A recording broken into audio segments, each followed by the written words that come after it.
Commander James Hewitt's eyes snapped open in the ICU monitors screaming around him.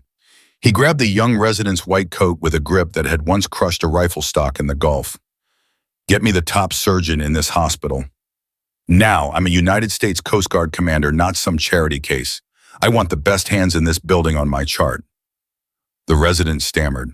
Footsteps echoed in the corridor. A woman in blue scrubs stepped through the door, calm, silver-streaked. Hair, steady eyes. Commander Hewitt's face drained white. His mouth open. No sound came out. Because the nurse he'd just dismissed was the woman whose name was tattooed on the inside of his forearm. If this story pulls you in, please hit that subscribe button and stay with me until the very end. The final twist will break your heart and put it back together. And drop a comment telling me the city you're watching from tonight. I want to see how far Margaret's story travels around the world. The third-floor ICU at St. Michael's Medical Center smelled like bleach-burnt coffee and the kind of silence that only comes at 2:47 in the morning. Margaret Walsh walked the corridor the way she always walked it, soft-soled shoulders, square hands loose at her sides. 54 years old, night shift nurse, widow, nobody special according to the name tag pinned above her left breast. Justin Walsh RN. Nobody at St. Michael's knew what that RN used to stand for before it meant registered nurse. She stopped at the nurse's station and picked up the admissions tablet. Her thumb scrolled. Bed 14, motor vehicle accident, stable. Bed 15, post-op recovering. Bed 16. Her thumb stopped. Margaret's breath left her body in one slow, controlled line. The kind of exhale they taught her in a windowless room at Fort Bragg 22 years ago. The kind that kept your hands steady when everything else wanted to shake. "You okay, Marge?" The voice belonged to Danielle Reyes, 28 years old, 3 years out of nursing school, the only person on this floor who still called Margaret Marge without flinching. Danielle leaned over the counter, chewing a pen cap. "I'm fine." "You just went white." "Low blood sugar." Danielle narrowed her eyes the way young women narrow their eyes when they know a lie but can't prove it. "Marge, you brought almonds. I watched you eat almonds. Nobody gets hypoglycemic on almonds." "Then I'm tired, Danny. Leave it." "Fine." Danielle popped her pen cap. "But you're looking at bed 16 like he stole something from you." Margaret set the tablet down very carefully. "I'm looking at bed 16 because bed 16 is my patient tonight. Is that a problem?" Danielle raised both hands. "Absolutely not, Commander." The word landed like a live round. Margaret's head snapped up. "What did you just call me?" I said no problem. That's all. Marge, you sure you're okay?" Margaret forced her face back into the shape it had worn for 14 years. Soft, maternal, and visible. "I'm sorry, honey. Long week. Let me get my rounds." She walked away before Danielle could see her hands shake. Bed 16 lay behind a glass partition with the curtain half drawn. Margaret slid the curtain the rest of the way and stepped inside. The man on the bed was sedated, intubated, his chest rising and falling to the rhythm of a ventilator. Gray at the temples, jaw she would have recognized in total darkness. A scar at the hairline just above the right eyebrow. She had put that scar there herself. Field medicine. Tikrit, March 2004. The night everything went wrong. "Hello, Commander," Margaret whispered. Her voice was softer than she meant it to be. "It's been a long time." She checked his vitals. BP 92/60, pulse ox 96, surgical drain output within normal limits. His chart said Dr. Elias Mercer had performed a splenectomy and a partial bowel resection 4 hours earlier. Dr. Mercer, the chief of surgery, the hospital's golden boy, the man whose photograph hung in the lobby under the words "Compassion in Action." Margaret's eyes dropped to the billing printout clipped to the back of the chart. She wasn't supposed to read it.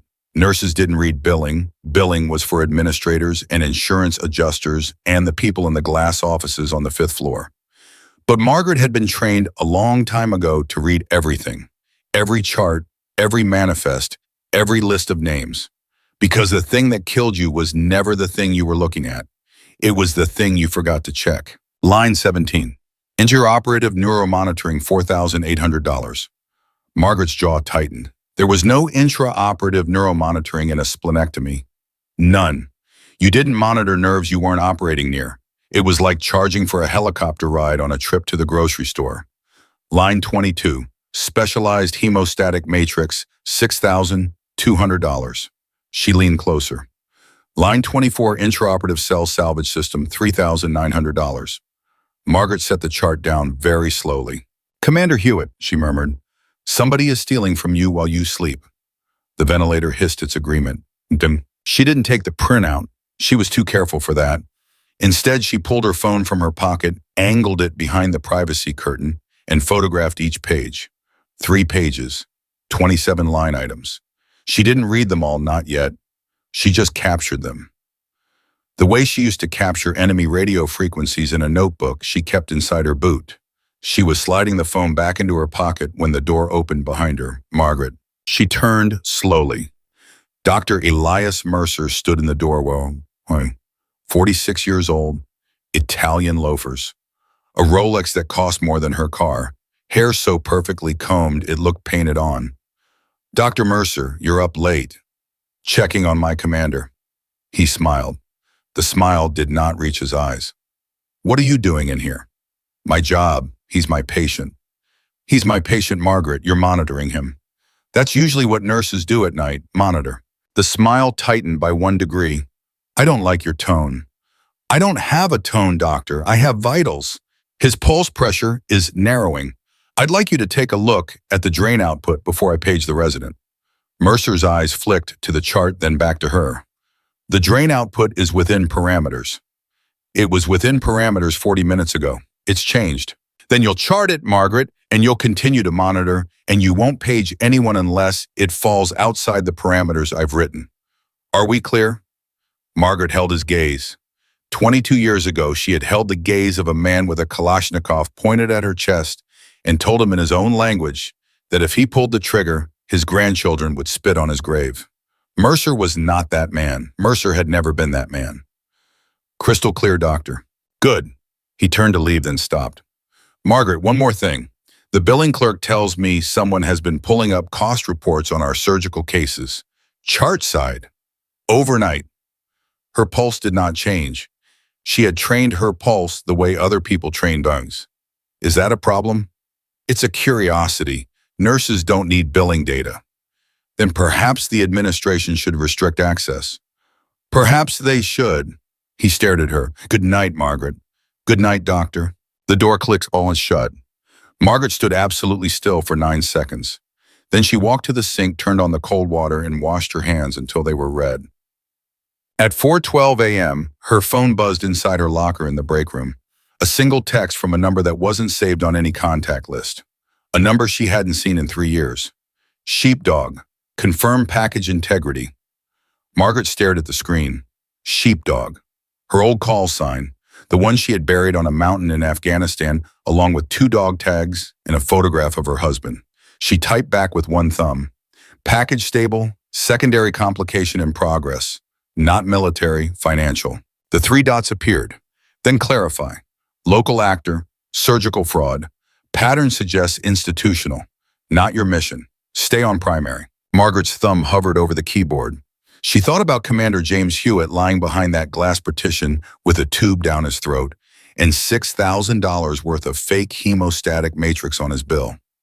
She thought about the scar at his hairline.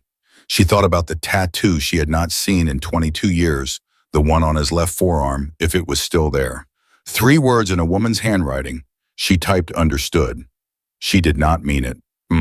The rest of her shift moved the way shifts always moved. A code blue in bed 22, a family argument in bed 19. An elderly woman in bed 24 who kept trying to pull out her IV because she was convinced Margaret was her long-dead sister. Margaret sat beside her for 11 minutes, holding her hand, and said, Yes, Eleanor, I'm here. I never left. Go to sleep, honey.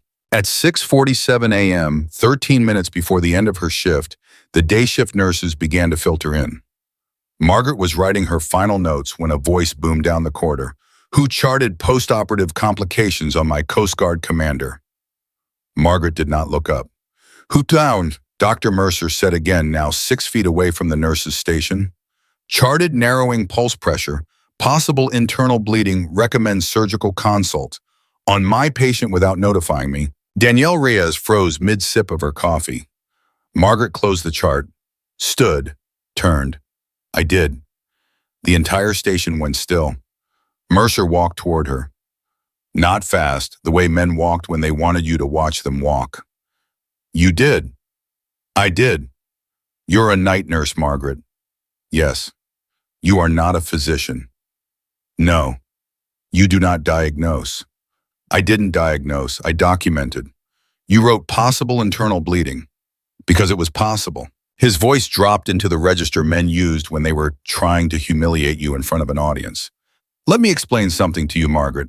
In simple language, you are a middle-aged woman in scrubs.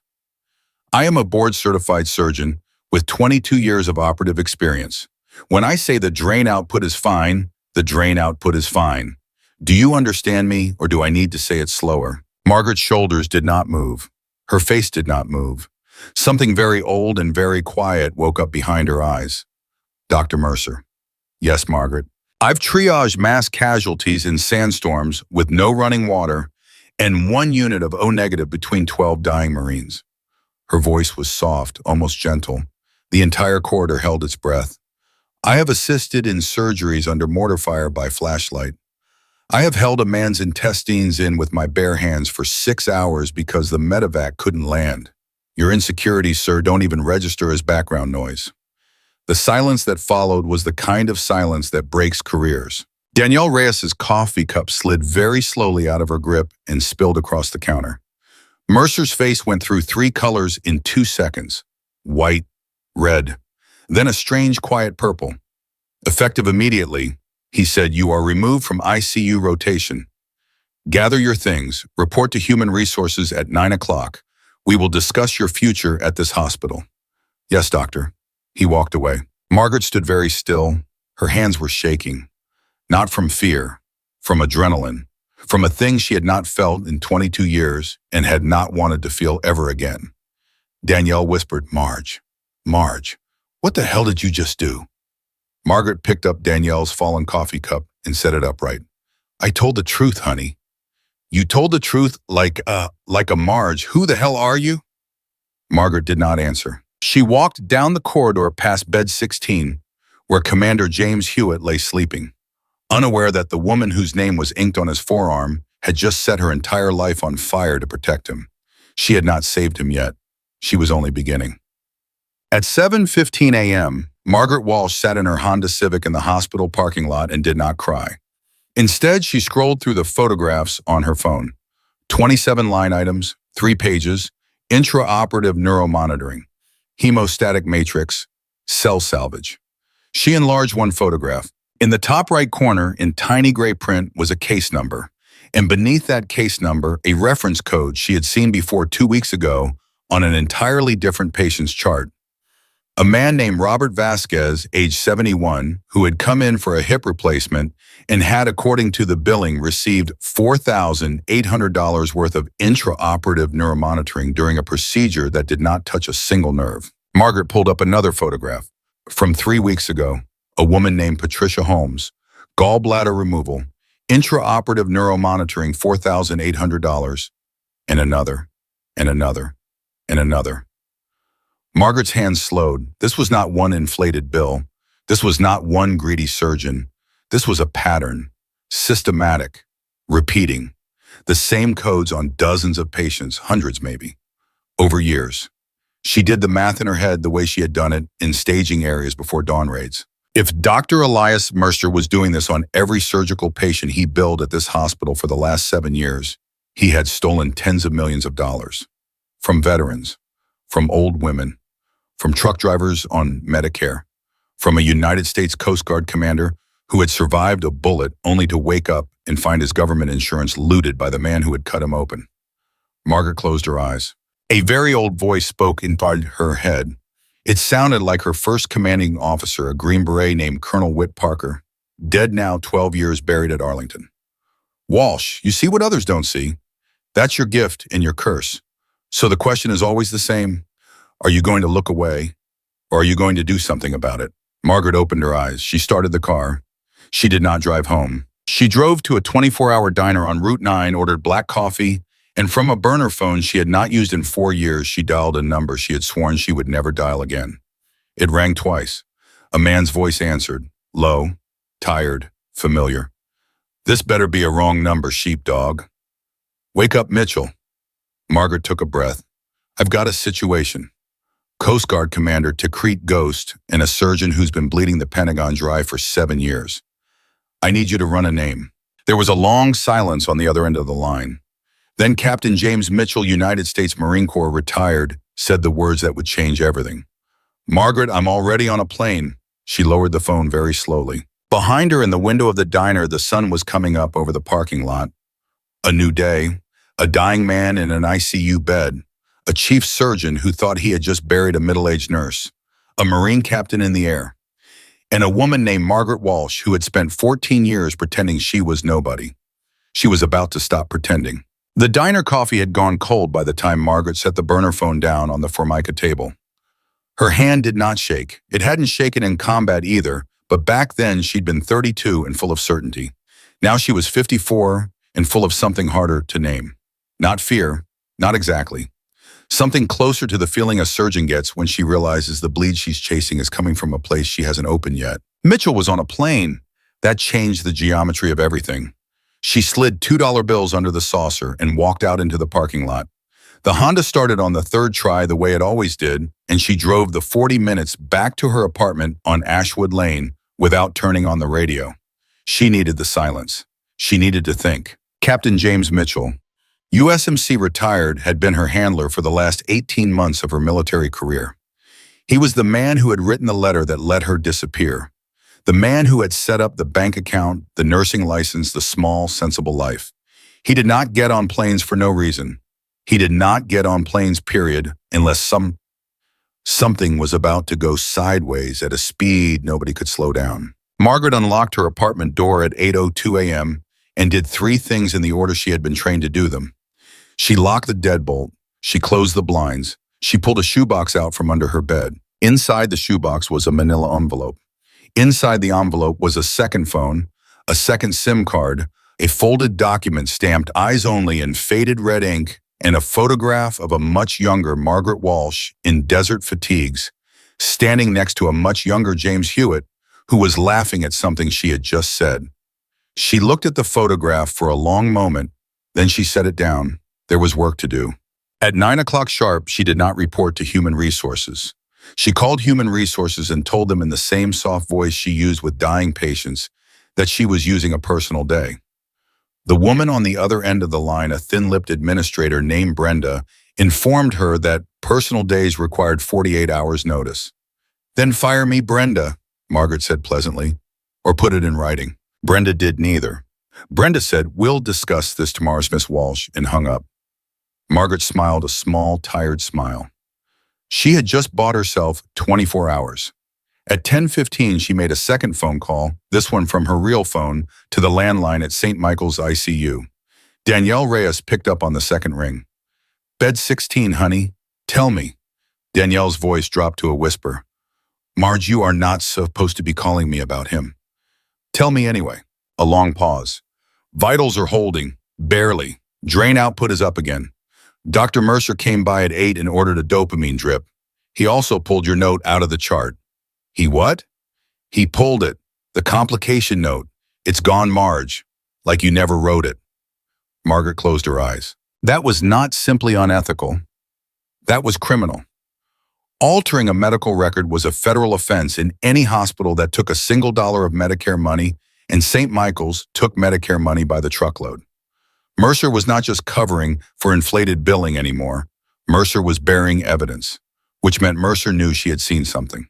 Danny, listen to me very carefully. You did not tell me that. This conversation did not happen. Do you understand, warrior, Marge? Do you understand, honey? I understand. Good. One more thing. Do not go into bed 16's room alone tonight. If you need to check on him, take another nurse with you. If Mercer comes in, you stay in the room. Do not leave him alone with that patient. Promise me. Marge, you're scaring me. Promise me, Danny. I promise. Margaret hung up. She sat very still on the edge of her bed with the phone in her lap. Mercer was going to kill him. Not all at once, not messily. Men like Mercer did not do messy. He was going to let the drain keep filling. He was going to blame the complication on the original gunshot, and Commander James Hewitt was going to quietly code out sometime between 3 and 4 in the morning when the night crew was at its thinnest. The autopsy would cite post-operative hemorrhage a known risk. The family would grieve. The bill would be paid by the federal government. And every fraudulent line item Mercer had charged would go into the ground with the commander. Margaret stood up. The second phone rang. She answered it. "I'm on the ground in Baltimore," Mitchell said. "Rental car in 20 minutes. Give me your address." "No. Walsh, not my apartment. If this has eyes on it, I don't want eyes on you. There's a diner on Route 9. Dell's back booth, 90 minutes. Copy." She ended the call and was already moving. She pulled on jeans, a flannel shirt, and a jacket she had not worn in 6 years, the kind with inside pockets deep enough to hide things you didn't want anyone to find. Into those pockets, she put the burner phone, the photograph, the folded document, and a small plastic case that contained 7 items she had not touched since 2011. She did not look at what was in the case. She did not need to. She knew. At 11:45, she was in the back booth at Dell's with a fresh cup of coffee and a clear sight line to both exits. Mitchell came through the door at 11:52. 61 years old now, with a beard he had not had the last time she'd seen him and a limp he'd earned in Helmand. He slid into the booth across from her and did not smile. "Hello, Margaret." "Hello, Jim. You look like hell. I just got fired. Officially, unofficially, tomorrow officially." He nodded once, took a breath, folded his hands on the table like a man about to tell a widow her husband wasn't coming home. "I need you to listen to me without interrupting. Can you do that?" "I can do that. Commander James Robert Hewitt is not a random gunshot victim." "I know. Let me finish. He's not a random gunshot victim, and he is not in that hospital by accident. He was shot 4 days ago on a Coast Guard cutter 200 miles off the coast of Virginia. The man who shot him was a petty officer named Darren Caldwell, who then jumped overboard and was never recovered. That's the official story. You want to hear the real one?" "Yes." Caldwell did not jump. Caldwell was pushed. And the reason Caldwell was pushed is that Hewitt had spent the last 8 months investigating a procurement scandal involving surgical supplies purchased by the Department of Defense for military hospitals and Coast Guard medical facilities. Inflated invoices, phantom equipment, kickbacks, the kind of scheme that runs about $110 million a year across the federal system. Margaret set her coffee down very slowly. "Jim, say that number again. $110 million a year, minimum." And Hewitt was the investigator. Hewitt was the investigator. And 3 hours after he filed his preliminary report with the Naval Criminal Investigative Service, somebody shot him in the stomach on the deck of his own cutter. And they brought him to St. Michael's. They brought him to the nearest Level 1 trauma center, which happens to be run by a surgeon who has been inflating invoices for 7 years. Mitchell's jaw tightened. "That's not a coincidence, is it?" "No, Jim, that is not a coincidence." They sat with it for a long second. Then Margaret said quietly, "Mercer pulled my chart note this morning, the one flagging internal bleeding. He pulled it out of the chart." Mitchell's face did something she had only seen twice before in her life. Once in a briefing room in Qatar, once on a ridgeline outside Kandahar. It was the look of a man calculating how many hours were left before somebody died. How long does Hewitt have? If nobody intervenes, 18 hours, maybe 24. Mercer's going to let him bleed out tonight and call it a known complication. Then we intervene. "Jim, I'm not a federal agent anymore. I'm a nurse who just got walked out of an ICU.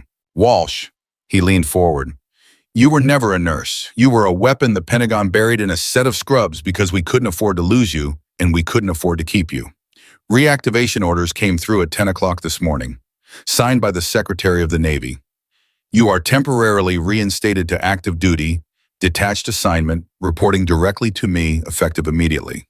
Your orders are to protect the asset, preserve the evidence, and bring Mercer down." He slid a sealed envelope across the table.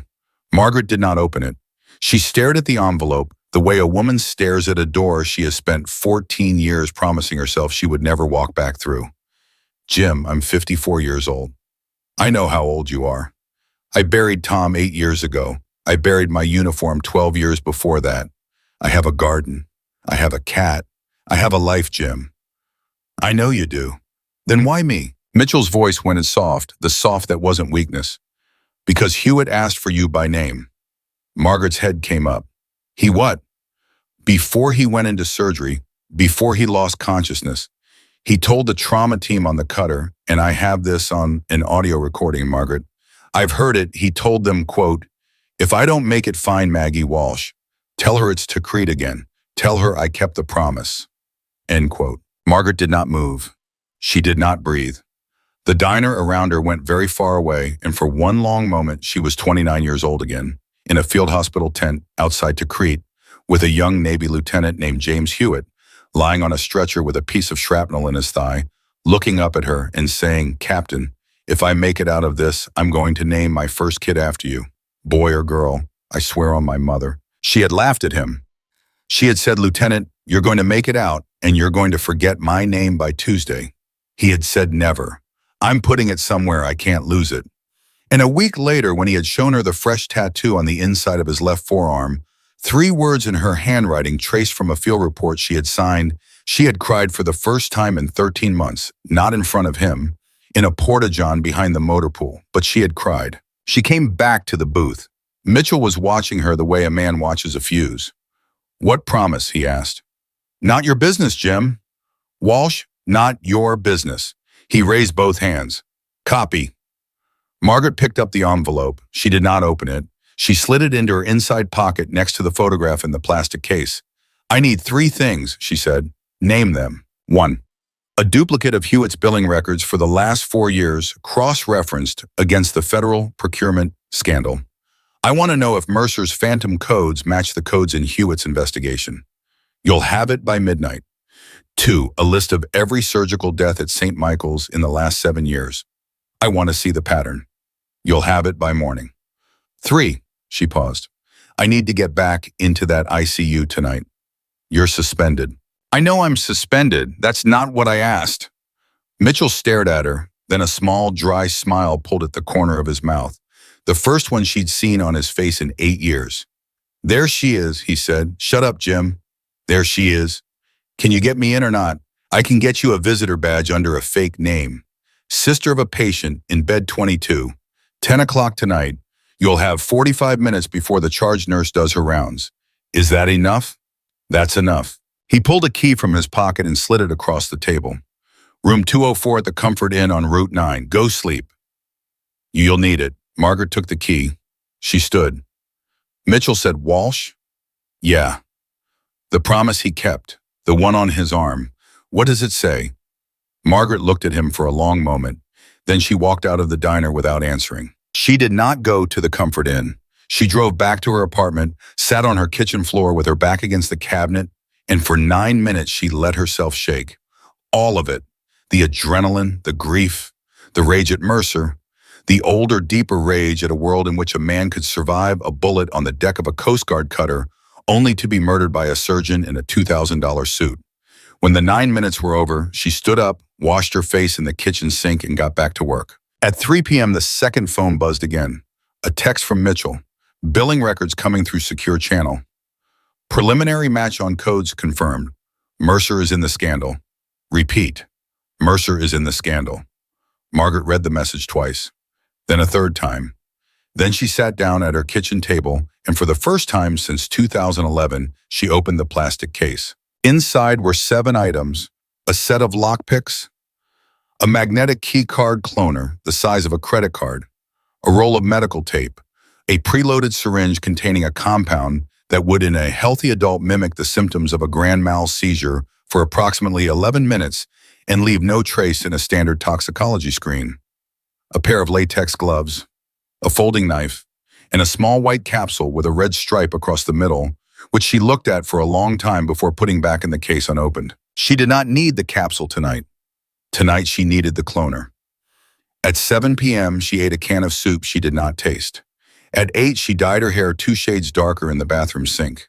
At 9:15, she drove to the Comfort Inn, changed into clothes Mitchell had left hanging in the closet, a navy cardigan, reading glasses, a visitor lanyard with the name Helen Briggs, and a photograph that looked almost but not quite like her. At 9:58, she walked through the front doors of St. Michael's Medical Center as a woman she had never been on her way to save a man she had once sworn she would never see again. The woman at the visitor desk barely looked up. Bed 22. "Sign here, ma'am." Margaret signed, Helen Briggs, clean loops, a signature she had practiced 9 times in the motel room. Elevators on the left, family is allowed 30 minutes after hours. Thank you, dear. She walked to the elevators. She pressed 3. The doors closed. Inside the elevator alone, she allowed herself exactly 1 breath. In through the nose, out through the mouth, the way she had been taught in a windowless room at Fort Bragg 22 years ago. She was going to save James Hewitt. Then she was going to destroy Elias Mercer. And God help anyone who got between her and either one. The elevator chimed. The doors slid open onto the 3rd floor. Standing directly in front of her, blocking the corridor, wearing a white coat and a smile that did not reach his eyes, was Dr. Elias Mercer. Well, he said softly, Helen, what an unexpected pleasure. Margaret did not flinch. She had trained her face not to flinch a long time ago, in rooms that didn't appear on any organizational chart, under instructors who measured success in the number of times you could be surprised without showing it. So when Dr. Elias Mercer said the name Helen, the muscles in her face did not move, and the breath in her chest did not quicken, and her hand on the strap of her purse did not tighten by a single millimeter. I'm sorry, she said. Her voice came out lower than her own, a slight rasp in it, the accent pulled half a tone south. Do I know you, doctor? Mercer studied her. He was a careful man. Careful men were dangerous, but they were also readable, because careful men relied on patterns, and patterns could be broken. Margaret had counted on 3 things in the 7 seconds it took him to decide whether to keep smiling. She had counted on the dyed hair, the reading glasses, the cardigan. She had counted on the fact that Mercer had seen her in scrubs for 14 months and had never once actually looked at her face. And she had counted on the deepest truth of men like him, which was that they did not expect a 54-year-old woman to be a threat ever under any circumstances. His smile held. My apologies, ma'am. You reminded me of someone else, visiting family tonight. My brother, bed 22, the motor vehicle accident. Ah, Mr. Donnelly, he's doing well. Thank the Lord. Enjoy your visit, Mrs. Briggs. Mrs. Briggs. He had read the lanyard. Good. He was careful, but he was not omniscient. Margaret inclined her head the way a grateful sister might incline her head, and she walked past him with the exact shuffle of a woman who had driven too far after a long day. She did not exhale until she was 20 feet down the corridor. Bed 22 was at the far end, past the nurse's station, past the supply closet, past the glass partition of bed 16, behind which James Hewitt was fighting for his life against a man who wanted him dead and a drain that was filling faster than it should have been. Margaret did not look at bed 16 as she passed it. She did not permit herself to. She kept her head down, her shoulders rounded, and walked the walk of a tired woman visiting her brother. At the nurse's station, Danielle Reyes was on the phone, back turned. A young man Margaret did not recognize sat at the second terminal eating yogurt. Margaret made a small mental note of his face. Then she passed through the swinging door to the family area and sat down in the plastic chair beside bed 22. The man in the bed was asleep. He did not look like anybody's brother because he wasn't. He was a retired postal worker named Ray Donnelly who had hit a deer on Route 11 and broken his collarbone, and tonight he was going to unknowingly provide cover for a federal operation he would never hear about. Hi, Ray, Margaret whispered. I'm sorry about your truck. He did not wake up.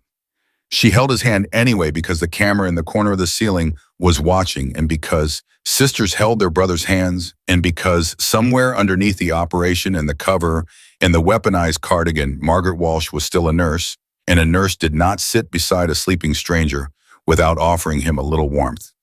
At 10:17, her phone buzzed against her thigh. A single text from Mitchell. Mercer just left the ICU floor, heading to the parking garage. I have eyes. You have 19 minutes before he's back. Margaret stood up. She kissed Ray Donnelly on the forehead. Then she walked out of his room, down the corridor, and straight to the supply closet 3 doors from bed 16. The cloner was already in her palm. The closet's keycard lock gave a soft green blink in 4 seconds. Inside, she did not turn on the light. Her hands moved from memory. Blue nitrile gloves from the 3rd shelf, a surgical mask from the 2nd, a stethoscope from the hook on the back wall, a clean set of scrubs from the laundered stack size small folded over her arm. 11 seconds to change, 7 to tie her hair back under the mask, 3 to straighten the stethoscope on her neck. When she stepped out of the closet, Helen Briggs was gone, and in her place stood a nurse named. She glanced at the ID badge she had lifted from the top of the laundered stack. Elena Vasquez. Nobody on this floor knew Elena Vasquez. Nobody on this floor would check. She walked into bed 16. Commander James Hewitt was exactly where she had left him 13 hours ago, and he was not the same man. His skin had gone the gray color Margaret had seen on too many soldiers in too many tents. His pulse oximeter read 91 and slipping. The drain at his left flank had filled another 200 milliliters since her shift ended. The dopamine drip Mercer had ordered was running at a rate that would keep his blood pressure up just long enough to mask the bleed underneath. He was being murdered in slow motion. "Commander," Margaret said quietly, leaning over the bed. "It's Maggie. I know you can't hear me. I need you to hold on." She did 4 things in the next 6 minutes. She turned down the dopamine drip by 30%, enough to let his true blood pressure show on the monitor, not enough to crash him. She drew a small vial of fluid from his surgical drain and sealed it in a specimen tube she had pocketed in the supply closet. She photographed the updated chart with her phone page by page, including the space where her complication note used to be, and where now there was only a clean, untouched line of adhesive residue from the page somebody had peeled away. And she did one more thing, the thing nobody had asked her to do, the thing Mitchell would have ordered her not to do if he had known she was going to do it. She reached down, she lifted the hospital gown from his left forearm, and she looked at the tattoo. It was still there. 22 years later, faded a little at the edges but unmistakable. 3 words in her own handwriting traced by a Kurdish tattoo artist in a back room in Erbil. "Maggie brought me home." Margaret's vision blurred. She did not let the tears fall. She could not afford them. Instead, she bent down very close to his ear, and she whispered the words she had refused to say to Mitchell in the diner.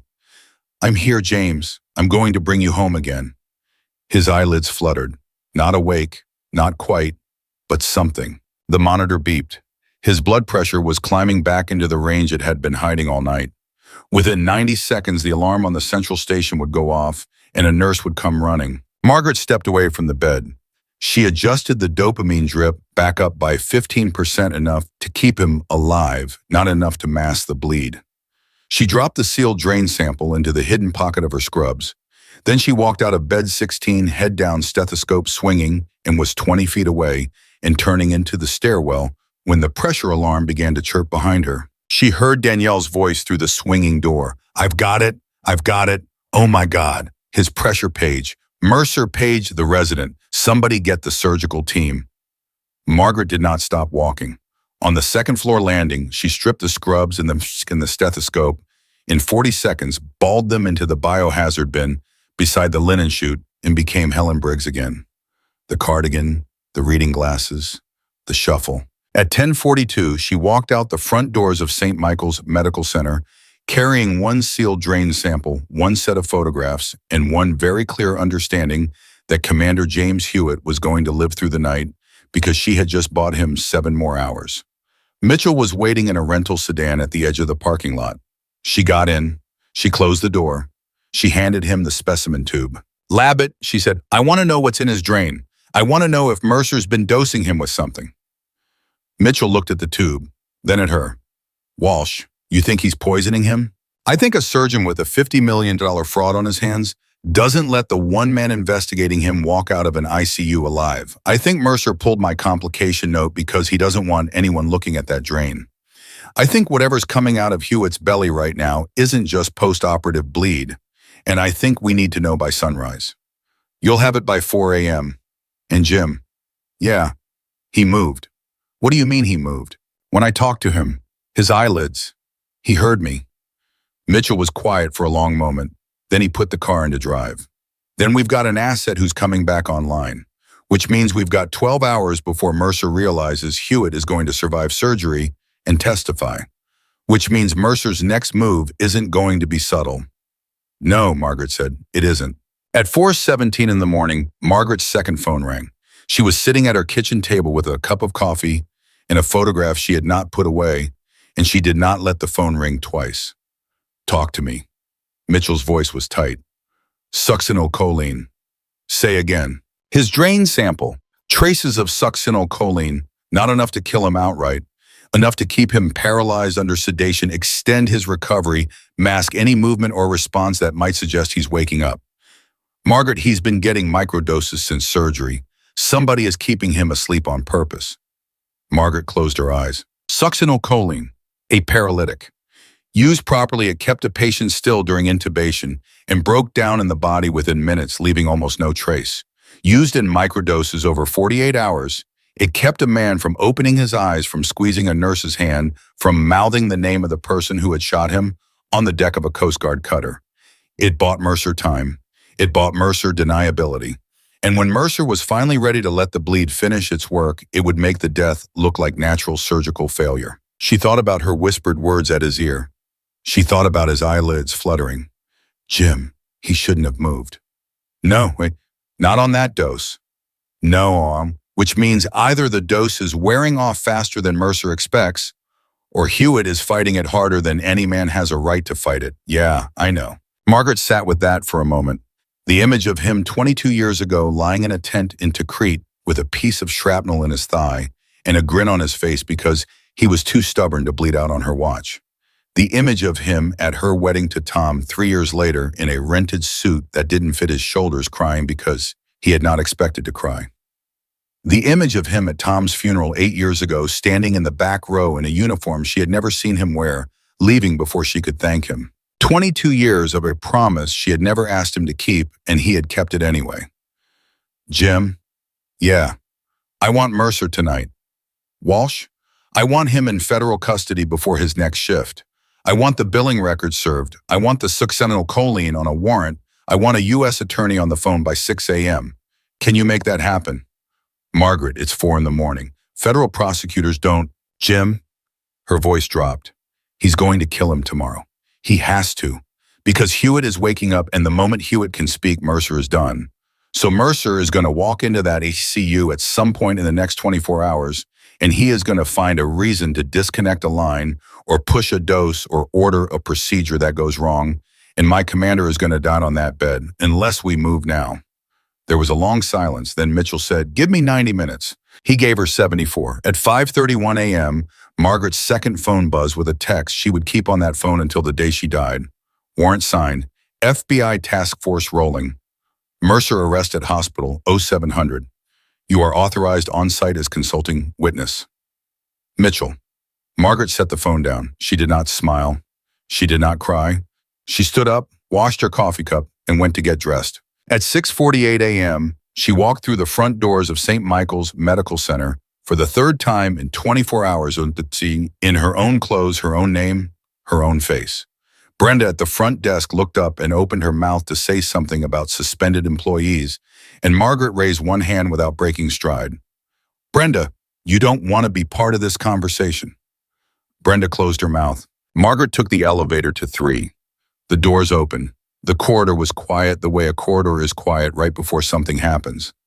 Danielle Reyes was at the nurse's station, and when she saw Margaret, her eyes went very wide and she stood up slowly. Marge, Danny, you're not supposed to be here. I know. Marge, there are 2 men in suits in the waiting room. They have badges, real ones, FBI. I know. Marge, Danielle's voice broke. What is happening? Margaret walked around the counter and squeezed her hand. Danny, listen to me. In about 10 minutes, Dr. Mercer is going to be arrested in this corridor. I need you to do exactly 3 things. You are going to stay at this station. You are not going to answer any phones. You are not going to go into bed 16 no matter who asks you. And when the FBI agents walk past you, you are going to hand them the original chart for Commander James Hewitt, the one in the locked file drawer behind you, the one that still has my complication note attached to page 9.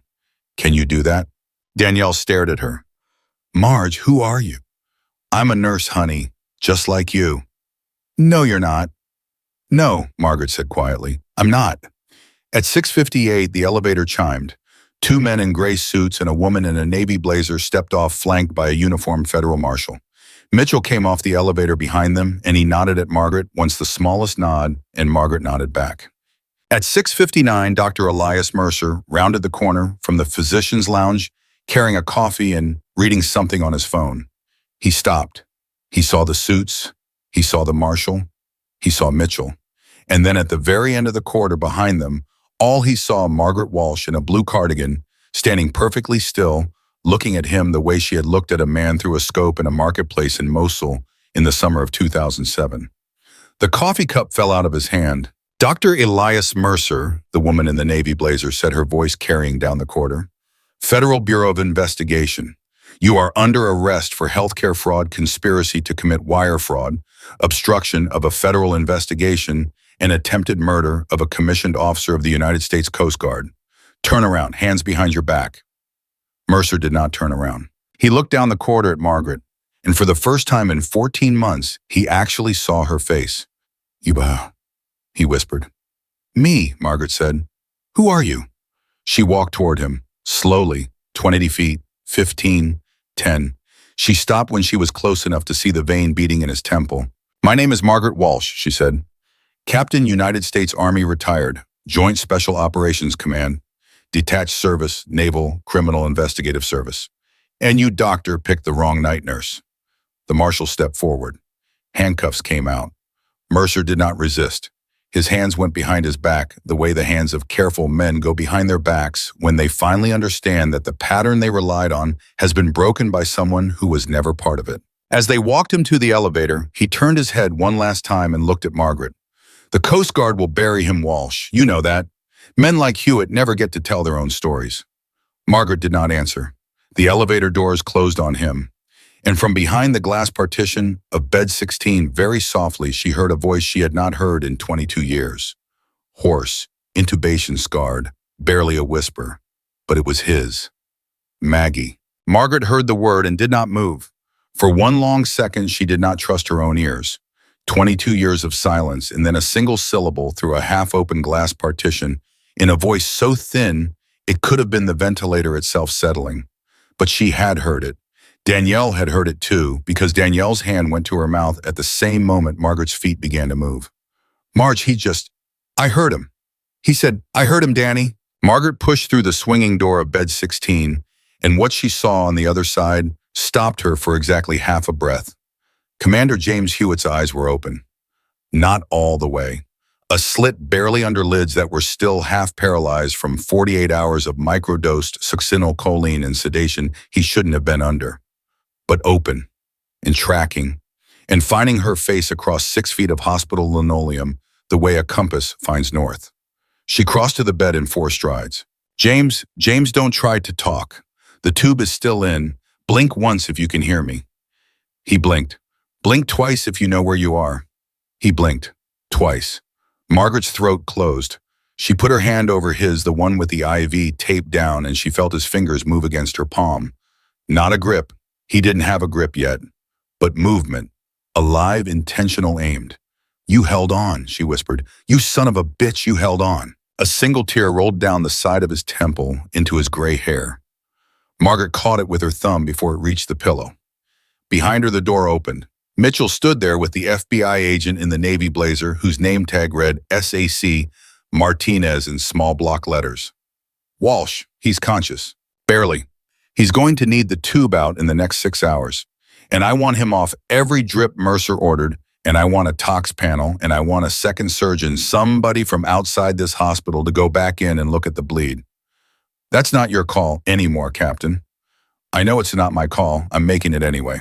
Martinez and Mitchell exchanged a look. Then Martinez said, Fine, Johns Hopkins has a vascular trauma team in the air. ETA 40 minutes. Until they get here, Commander Hewitt is under federal protection. Nobody touches him without my signature, including you. Understood. Captain Walsh. Yes. A word. Outside. Margaret squeezed James's hand once more.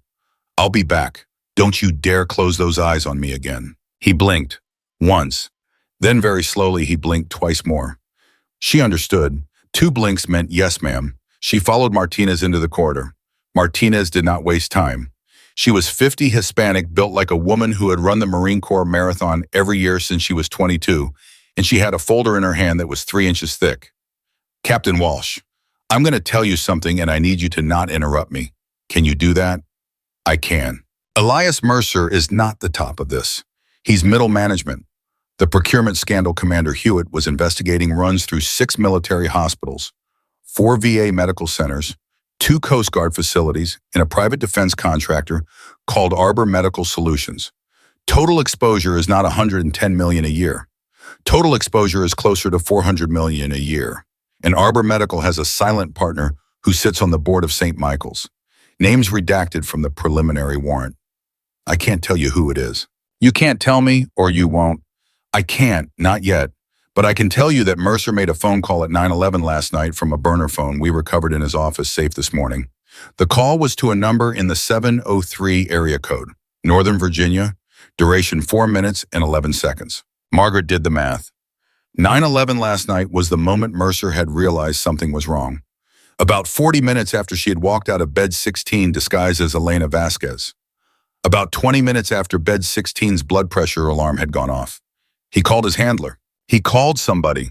And whoever he called knows by now that Mercer has been arrested, which means that somebody is already on the move, which means Commander Hewitt is still in danger, which means you are not going home today, Captain. You are staying in that room until Johns Hopkins lands, and then you are getting in a car with a U.S. Marshal and riding with the transport ambulance to Bethesda, and you are not letting that man out of your sight until he's in a secure federal facility. Am I clear? Crystal. One more thing. Yes, Martinez looked at her for a long moment. He asked for you. I know. No, Captain, you don't know. He didn't just ask for you on the cutter. He left a sealed envelope in his safe on the ship to be opened only in the event of his death. I have it in evidence.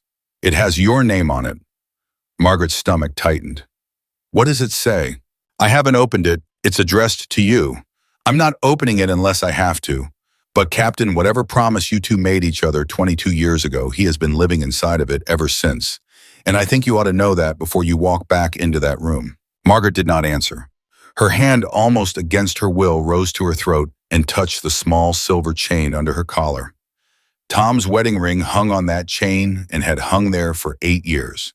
She had not taken it off, not once. I married somebody, Martinez. I know you did. Tom Walsh, Master Chief Navy EOD, killed in a training exercise in 2018. I read your file on the plane. Then you know I'm not. I know. Martinez's voice softened for the first time. I'm not asking you to be anything, Captain. I'm telling you a man in there has carried your name on his arm for 22 years because you pulled him out of a fire, and he never forgot it, and today he almost died and you saved him a second time. That is not a romance, ma'am. That is a debt. And men like James Hewitt pay their debts or they die trying. That envelope is him paying it, whenever you're ready, on your own terms. Margaret swallowed. Copy. Martinez walked away. Mitchell stayed behind, leaning against the wall, arms crossed. When the agent was out of earshot, he said quietly, Walsh, you good? No. Yeah, didn't think so. She walked back into bed 16. James's eyes were closed again, but his breathing had steadied and the ventilator was cycling lower than it had been all night. His body was doing the work now. His body was remembering how to live. Margaret pulled the plastic chair to the side of the bed and sat down. She took his hand. She did not speak for a long time. Then she said very quietly, You know I buried Tom 8 years ago. His eyelids twitched. Once. I thought you did. Twice. You came to the funeral. Once. Why didn't you come up to me, James? I would have wanted to see you. His eyelids stayed closed, but a muscle in his jaw moved and his fingers very slightly curled against her palm. And she understood. She understood the way she had always understood him, even in a language of silence she had not spoken in 22 years. He had not come up to her because he had not wanted to be the man who stood in her widow's line 8 days after she had buried her husband. He had not wanted to be that man. He had come in a uniform she had never seen. He had stood in the back, and he had left before the reception because whatever he felt for her was not going to be the thing that made her widowhood harder. That was James Hewitt. That had always been James Hewitt. Margaret closed her eyes. She did not let the tears fall. She could not afford them. Not yet. At 7:46, the door opened, and a very young man in scrubs came in carrying a clipboard. Ma'am, I'm Dr. Park from Johns Hopkins. I'm here to evaluate the patient. Walk me through your plan, doctor. Excuse me. Walk me through your plan. I want to hear it before you touch him. Dr. Park blinked. He was maybe 32. He had the face of a man who had never been asked to defend himself by a 54-year-old nurse in a cardigan. Margaret smiled at him, the soft smile, the one that said, "I am about to eat you alive if you cut a single corner." Right, I'd like to take him off the dopamine drip in increments of 10% every 30 minutes, wean the ventilator settings by morning, and then take him back into the OR around noon for a diagnostic laparotomy to assess the bleed. I want to see the source before I do anything about it. Good. Good. You said see the source before I do anything about it. That's the right answer. Dr. Mercer's first answer was trust me. Welcome to the ICU, Dr. Park. Do your job and don't let anybody in this room except your own team and the federal marshal. Understood. Yes, ma'am. Go. He went. By 8:15, James's dopamine was down 20% and his own blood pressure was holding, which meant the bleed had slowed on its own. By 9, Dr. Park's team had arrived 2 nurses, an anesthesiologist, a second surgeon who was 60 and looked like she ate surgeons like Park for breakfast. By 9:30, the ventilator settings had been weaned twice. By 9:45, James's eyes were open again and staying open, and the endotracheal tube was scheduled to come out at 10. At 9:52, Margaret's phone buzzed. Mitchell. Hallway. Now. She stepped out. Mitchell was standing with Martinez and a third man Margaret had not seen before, mid-40s, square shoulders, civilian clothes that did not quite hide the fact that he was carrying. He did not offer a hand. Captain Walsh, my name is Grant. I'm with NCIS. I need to ask you a question, and I need you to answer it honestly. Go. Who knew you were reactivated yesterday morning? You, Mitchell, the Secretary of the Navy's office, presumably. Why, Mercer's phone call last night, the 703 number. We traced it. And Grant's jaw worked. The number is registered to a man named Victor Ellsworth. He's the CEO of Arbor Medical Solutions. He is also, and this part is the reason I'm asking you, who knew a retired Rear Admiral in the United States Navy, class of 1986. He sat on the Joint Special Operations Command Oversight Committee from 2002 to 2009. Margaret went very still. 2002 to 2009. Yes, Captain. He was on the Oversight Committee when I was active. Yes, Captain. He saw my file. He had clearance to see your file, yes. He knows my face. We believe so, yes. Margaret closed her eyes for 1 second. When she opened them, her voice was steady. He knew I was here. Mercer didn't put the pieces together on his own. Ellsworth told Mercer who I was. That's how Mercer came to the ICU last night looking for Helen Briggs on the 3rd floor elevator. He was hunting me. Grant nodded once. That is our current operating assumption. And Ellsworth is where right now? This private jet took off from Manassas Regional at 3:47 this morning. Flight plan filed for Belize. He's in the air as we speak. How long before he lands? 4 hours and change. Margaret turned to Mitchell. Ground him? Walsh. Jim, ground him. He knows who I am. He knows what James knows. He has 4 hours to get out of U.S. jurisdiction, and after that, this case collapses. Call the FAA. Call Treasury. Call whoever you have to call. But that plane does not land in Belize. Mitchell looked at Grant. Grant looked at Martinez. Martinez already had her phone to her ear. At 9:58, Margaret walked back into bed 16. James was looking at her. Awake. Fully awake. The endotracheal tube was still in, but his eyes were clear, and when she sat down beside him, he did something he had not done in 22 years. He mouthed very carefully around the tube, "You came." Margaret's face broke. She could not stop it. The tears came up and spilled over and ran down her cheeks, and she did not wipe them away. "Of course I came, you idiot." His eyes smiled. His mouth couldn't because of the tube, but his eyes did. "I came, James. I will always come." He mouthed something else. She leaned closer. "To Crete, again. I know, you kept the promise. I know you did." He blinked twice. Then very slowly, his left hand, the one with the tattoo, moved across the blanket until it found her wrist and his fingers closed around her pulse. Not hard. He did not have the strength to hold anything hard. But enough. Enough that she felt it. Enough that she understood. At 10:11, Dr. Park extubated him. The tube came out clean. James coughed, gagged, coughed again, and then for the first time in 4 days, he drew a breath that was entirely his own, and he used it to say in a voice that was nothing but gravel and will, "Maggie, I'm here. Ellsworth. We know." He coughed. Park's nurse lifted a cup of water to his lips. He swallowed. He was the one who authorized the procurement contracts. "I have the documents. They're on a drive, in my cabin, on the cutter." "James, don't talk. Rest." "No." He shook his head once. His eyes were fierce now. "Maggie, listen. The drive. Under the floorboard. Beneath my bunk. The cutter is docked in Portsmouth. You have to. I'll get it. I'll get it myself if I have to. You rest." "Maggie?" "Yes." "Caldwell. The petty officer who shot you." "He didn't. Somebody else did. Somebody in uniform. Caldwell saw it. That's why they threw him overboard." Margaret felt the bottom of her stomach drop.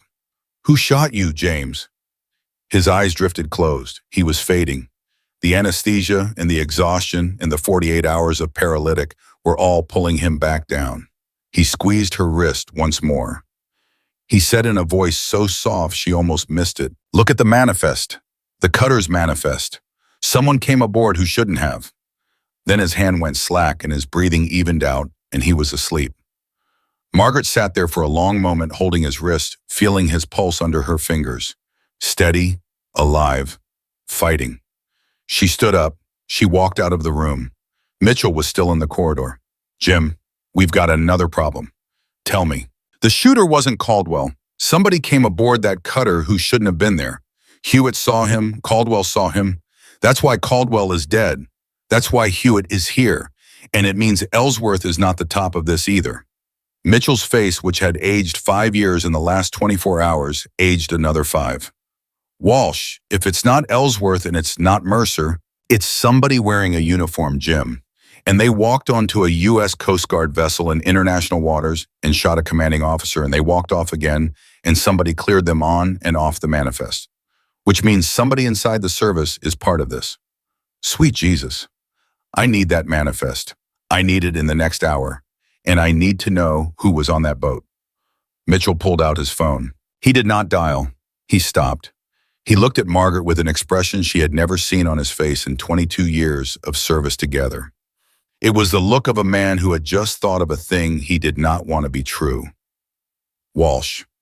"What?" "The Coast Guard liaison on that procurement committee. The one who signed off on Hewitt's deployment as an investigator. The one who assigned him to that cutter in that sector on that date." "Who, Jim?" Mitchell's voice was very quiet. "Rear Admiral Catherine Sloan. She was Hewitt's commanding officer. She was Caldwell's commanding officer. And she is as of 1100 hours this morning on a helicopter flying directly to this hospital to, and I quote, personally check on the welfare of her injured commander." Margaret's blood went cold. When does she land?" Mitchell looked at his watch. 22 minutes. 22 minutes. Margaret had planned harder operations in less time, and she had planned them with worse intel. She turned on her heel and walked straight back to the nurse's station, where Danielle Rekis was still standing exactly where Margaret had left her, clutching a chart to her chest like a life preserver. "Danny, I need you to listen faster than you've ever listened in your life. Marge, I need the master key to the hospital's emergency lockdown protocol. I know the charge nurse has one. I know it's kept in a drawer under the central monitor. I need it now." Danielle blinked. Then without a word, she reached under the counter, pulled a small brass key out of a taped envelope, and pressed it into Margaret's palm. Margaret squeezed her hand once. "Danny, whatever happens in the next 30 minutes, whatever you see, whatever you hear, you did not hand me this key. Say it back to me." "I did not hand you that key. Good girl." Margaret turned to Mitchell. "Get Martinez. I want 2 marshals at the helipad the second that helicopter touches down. I want Sloan walked off that pad unarmed and escorted directly to the 3rd floor conference room. No guns in her holster, no phone in her hand, no radio, nothing. Until she's in that room, nobody tells her Mercer's in custody, and nobody tells her Hewitt is conscious. As far as she knows, she's walking into a dying commander and a grateful hospital staff. Can you sell that?" "I can sell that." "Then sell it, Jim, and while you're selling it, I'm going to do the one thing she will not expect." "Which is what?" Margaret's eyes were very steady. "I'm going to be the nurse who meets her at the elevator." Mitchell opened his mouth, then he closed it. Then he said very quietly, She'll recognize you. She's never seen my face, Jim. Ellsworth has seen my file. Ellsworth is on a plane to Belize that your FAA friends are about to turn around over the Gulf of Mexico. Sloan has not seen my file. Sloan knows a name. She knows Captain Margaret Walsh, retired JETOC. She does not know what I look like in blue scrubs at 54 with a clipboard in my hand. I'm going to walk her straight into that conference room. I'm going to close the door behind her, and I'm going to take her weapon off her hip before she knows I've moved. Walsh, you're not armed. I'm a nurse in a hospital, Jim. I have access to every sedative on this floor. I don't need to be armed. Mitchell stared at her for one long second. Then he said, "Copy, Captain," and he walked away. At 10:29, Margaret stood in the corridor outside bed 16 wearing fresh scrubs and a new ID badge that Martinez had printed on the spot. The badge read Margaret W.R. in charge. She had a clipboard. She had a stethoscope. She had a syringe of midazolam in her left breast pocket that she had drawn herself in front of Dr. Park, who had watched without comment and then said only, "I didn't see anything, Captain." She had the master key to the emergency lockdown protocol in her right pocket. She had Danielle Reyes at the nurses' station, and she had 2 U.S. Marshals in scrubs, pretending to be orderlies at the far end of the corridor, and she had Mitchell in the stairwell with Grant from NCIS, and she had James Hewitt sleeping behind the glass partition with his hand curled toward the empty chair where she had been sitting 10 minutes ago. At 10:31, the helicopter landed on the roof. At 10:34, the elevator chimed on the 3rd floor. The doors slid open. Rear Admiral Catherine Sloan stepped off the elevator in her service dress blues. She was 58 years old, silver-haired, broad-shouldered, and beautiful in the cold, unsmiling way that very senior officers are sometimes beautiful. Her hands were empty. Her holster was empty. The marshals on the helipad had done their job. A Coast Guard lieutenant walked 2 steps behind her, carrying a folio under his arm. Margaret met her at the elevator. "Admiral, thank you for coming. I'm the charge nurse. Commander Hewitt is stable, but we're asking family and command visitors to hold in the conference room for about 10 minutes while the vascular team finishes his assessment. If you'll follow me." Sloan's eyes flicked over her. A 2-second scan. A professional scan. The scan of a woman who had been looking at people for 35 years and had learned to see them in the first 2 seconds or not at all. "Charge nurse." "Yes, ma'am." "Your name?" "Margaret." A pause. Half a second. Margaret watched the Admiral's face and saw nothing move on it, and because nothing moved, she knew. The name had landed, the name had registered. The Admiral had not been told Margaret was here, had not expected to hear it in this corridor, and had just filed the information away behind a face that had been trained like Margaret's to not give anything away. "Margaret what?" "Margaret Walsh, ma'am." The Admiral's eyes held hers for exactly 1 more second. Then she smiled. A small smile, a controlled smile. The smile of a woman who had just been informed politely that she had walked into a room she was not going to walk out of. "Lead the way, Ms. Walsh." Margaret led her down the corridor. The lieutenant followed, oblivious. They passed bed 16 without slowing. They passed the nurse's station where Danielle kept her eyes on her charts and her hands visibly on the counter. They passed the 2 marshals in orderly scrubs who did not look up from the laundry cart they were pretending to push. At the conference room door, Margaret stepped aside. "After you, Admiral." Sloan walked in. The lieutenant moved to follow her. Margaret held up a hand. "Lieutenant, I'll need you to wait outside. Family only in the briefing." He blinked. "Ma'am, I'm her aide." "I understand. Please wait outside." He hesitated. He looked at the Admiral. Sloan said without turning, "Wait outside, Tom." He waited outside. Margaret stepped into the conference room and closed the door. She locked it with the master key. Sloan was already at the window, hands clasped behind her back, looking down at the parking lot. "So," the Admiral said, "Captain Walsh, in the flesh." "Admiral, I've read your file. I assumed you had. 27 operations in 9 countries, 11 classified commendations. A silver star you were never allowed to wear in public. And if I recall, one very unusual medical rotation in northern Iraq in the spring of 2004, during which you kept a young Navy lieutenant alive for 6 hours with nothing but field dressings and stubbornness. That's in the file, is it?" The lieutenant put it there himself. In his after-action report, he made sure your name was in it. Margaret did not answer. Sloan turned around. Her face was composed. Her hands were still clasped behind her back. She was Margaret noted standing 11 feet away, which was too far for a syringe and too close for a gun, and she had positioned herself deliberately between Margaret and the door. You understand, Sloane said quietly, that if I walk out of this room, you have nothing. I have a great deal, Admiral. You have a surgeon in handcuffs. Civilian fraud. That's a U.S. attorney's problem. You have a CEO on a plane. Corporate fraud. That's a Treasury problem. You have a petty officer at the bottom of the Atlantic. That's a cold case. You have a wounded commander in a hospital bed who in about 48 hours is going to be discharged into a long recovery during which his memory of the events on that cutter will be, shall we say, medically ambiguous. And you have me, a 3-star admiral with 35 years of service and a clean record. Which of those things, Captain, do you think is going to stick? The drive. Sloane's eyes moved, just a fraction, not enough for anyone else to see. Enough for Margaret. I beg your pardon. The drive, in his cabin, under the floorboard beneath his bunk. The one he told me about 12 minutes ago when he came off the ventilator and could speak again. A very small silence. He spoke. He spoke, Admiral. He's awake. He's lucid. His memory of the events on that cutter is not medically ambiguous. It is extremely specific. He remembers the manifest. He remembers the uniform. He remembers the face. Sloane did not move for a full 3 seconds. Then very slowly her hands came out from behind her back and rested at her sides. You're lying, Captain. I never lie on the clock, Admiral. You should know that. You read my file. Show me. Show you what? Show me, he spoke. Take me to him. No. Then you're lying. Admiral. Margaret's voice was soft, almost gentle. I am not lying. And you know I am not lying because if I were lying, you would have already walked out this door, and instead you are standing there trying to decide whether the woman in front of you is the woman in your file. I am going to save you some time. I am. And in about 90 seconds, a team of FBI agents and NCIS investigators is going to come through that door with a warrant for your arrest on charges of conspiracy to commit murder, conspiracy to commit wire fraud, and the attempted murder of a commissioned officer of the United States Coast Guard. You have 2 choices.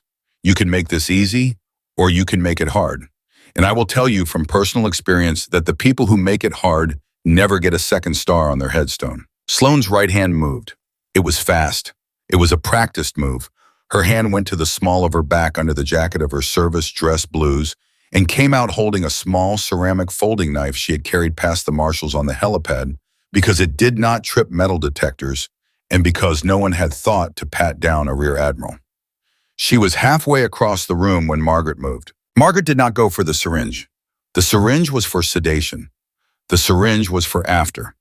Margaret went instead for the one thing 22 years of retirement had not taken out of her hands, which was the muscle memory of a woman who had been taught in a windowless room at Fort Bragg that when a person with a blade comes at you in a closed space, you do not move backward and you do not move sideways. You move forward and you move inside the line. She stepped into Sloane. She trapped the knife hand at the wrist.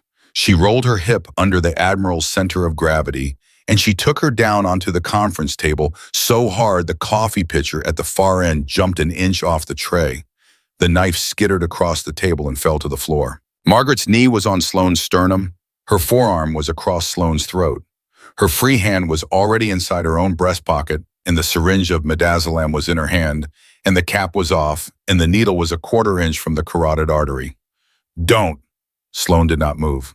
Admiral, I have been a nurse for 14 years. I know exactly how much of this to give you to keep you breathing and not conscious. I also know exactly how much to give you to do the opposite. Do not test me. Put your hands where I can see them. Sloane's hands came up, palms open. Now, Margaret said, we are going to wait, very quietly, for the men on the other side of that door. Captain, not another word, Admiral. They waited. 90 seconds. It felt like 9 minutes, then a key turned in the lock. Mitchell had a copy and the door swung open and Martinez came through it with her weapon drawn, followed by Grant, followed by 2 FBI agents Margaret did not know. Martinez took in the room in one sweep. The Admiral on the table, the knife on the floor, the syringe in Margaret's hand, Margaret's knee on a rear admiral's chest. Captain Walsh, Martinez said with no expression at all, please step off the United States Navy flag, officer. Yes, ma'am. Margaret stepped off. She capped the syringe. She set it on the table. The FBI agents moved in and rolled Sloan onto her stomach and put zip-tie cuffs on her wrists, and Martinez read her the same charges Margaret had promised, plus assault on a federal consultant, plus attempted murder. Sloan did not speak as they walked her out. At the door, she turned her head once. She looked at Margaret. "How did he know?" she said. "About the drive, under the floorboard. He couldn't have remembered that in his condition. Not that fast." Margaret smiled, a small, tired, entirely honest smile. "He didn't, Admiral. I made it up. But thank you for confirming that it exists." Sloane's face did not change. It did not need to. She had been beaten by a nurse in scrubs and she knew it, and the walk to the elevator belonged to her alone. By 11:47, Rear Admiral Catherine Sloan was in federal custody. By 12:03, a Coast Guard petty officer in Portsmouth had pulled up a floorboard in Commander Hewitt's cabin and found a thumb drive wrapped in oilcloth on which were 341 encrypted files detailing 8 years of procurement fraud involving Arbor Medical Solutions, Rear Admiral Sloan, Rear Admiral Ellsworth, Dr. Elias Mercer, and 11 other individuals at 6 military medical facilities. By 2:15, Victor Ellsworth's private jet had been turned around over the Gulf of Mexico and escorted by 2 F-16 to a joint base outside Jacksonville, where he was taken into custody on the tarmac without resistance. By 4 o'clock, the story had broken on national news, and by 6, Margaret Walsh's face and name were on every major network because a junior Marine captain named James Mitchell IV, no relation to her Mitchell, just a coincidence of names, had pulled her military file under his FOIA clearance and released the unclassified portions to a reporter at the Washington Post in America, which had spent 14 years not knowing she existed, spent one afternoon learning everything it was allowed to learn. 11 classified commendations, a silver star she was never allowed to wear in public, 27 operations in 9 countries, and one night in a hospital in Baltimore where a 54-year-old night nurse had taken down a corrupt surgeon, a corrupt CEO, and a corrupt rear admiral in the span of 26 hours without firing a single shot. They called her the ghost nurse of St. Michael's. The nickname made her laugh. She told Danielle Reyes a week later that the only ghost in that hospital had been the one she had spent 14 years pretending to be, and that ghost was buried now, and she was fine with that. On the 9th day of his recovery, Commander James Hewitt sat up in his bed without assistance for the first time. Margaret was the one in the chair beside him. She had not left the hospital except to sleep since the morning of Mercer's arrest. She had been formally reinstated and formally assigned as his medical liaison during his federal debriefing, and then, when that was done, she had been offered a permanent position as federal liaison coordinator for military-civilian medical fraud investigations, reporting to Martinez with a salary that was almost 4 times what St. Michael's had ever paid her. She had accepted the position. She had accepted it the way a woman accepts a thing she has earned and will not apologize for. James looked at her. His color was back. His voice was back. His left forearm with his faded tattoo rested on the blanket between them. "Maggie, James, there's an envelope." "I know. Martinez gave it to me this morning." "I know that too. I don't want you to open it after I'm dead anymore." "Okay. I want you to open it now." He held it out to her, a white envelope sealed with her name on it in his handwriting. Margaret took it. She looked at it for a long moment. Then she set it down unopened on the table beside his bed, and she took his hand instead. "James, I don't need to open it." "Maggie, I don't need to open it. I know what it says. I've known what it says for 22 years. I knew the day you showed me the tattoo. You didn't owe me a debt, James. You never did. You came home because you were supposed to come home, and I was the instrument the world had used to get you there. That's all. You don't have to pay me back. You never did." His eyes filled. He did not let the tears fall. Neither did she. "Then why did you come?" he whispered. "Why did you come, Maggie?" She squeezed his hand. "Because I wanted to." He nodded, one nod, the smallest one, and then he smiled for the first time in 22 years, the smile she remembered from a tent outside Tikrit. And she smiled back, and they sat in the silence that was not a silence at all.